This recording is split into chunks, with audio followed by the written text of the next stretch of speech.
என் அன்பு செல்லமே, உன்னை பற்றி முழுதாக தெரிந்து கொள்ளாமல் உன் எதிரிகள் அனைவரும் உன்னை கண்கலங்க வைக்கிறார்கள். உன்னுடைய பலமும் என்னவென்று அவர்களுக்கு காட்ட வேண்டிய நேரமானது வந்துவிட்டது. என்னுடைய தங்கமே, உனக்கு பின் எவ்வளவு பெரிய ஆள் இருக்கிறார் என்பதை மறந்து விட்டார்கள் போல்.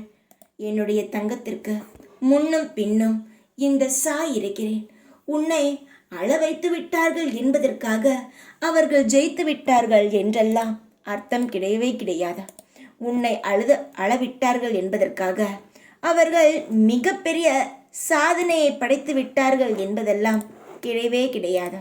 அவர்கள் அனுபவிக்கப் போகிறார்கள் பார், அதுதான் வழி, மரண வழியாக அவர்களுக்கு இருக்கும்.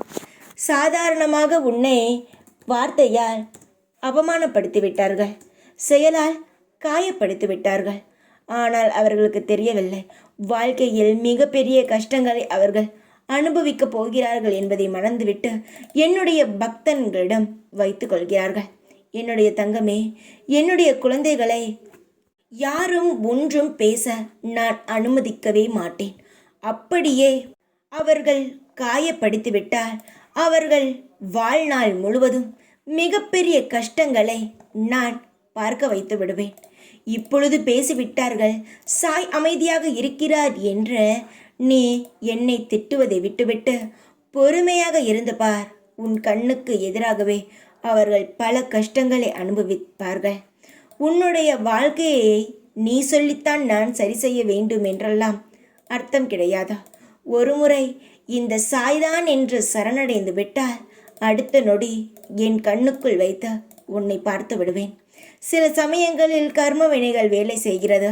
அதனால் சில விஷயங்கள் நடக்கக்கூடாத விஷயங்கள் நடந்து விடுகிறது. அதற்கு யாரும் ஒன்றும் செய்ய முடியாது. என்னுடைய தங்கத்திற்கு எந்த ஆபத்தும் வராமல் நான் காப்பேன், நான் காவல் காப்பேன் என்பதை மறந்து விடாதே.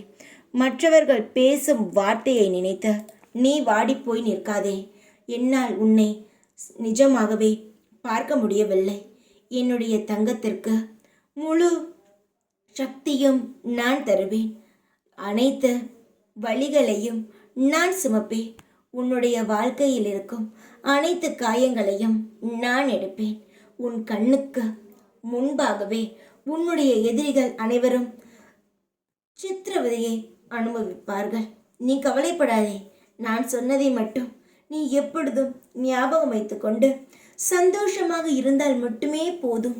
சிலருக்கு என்னை புரியும், சிலருக்கு நான் எவ்வளவு சொன்னாலும் புரிய போவது கிடையாது.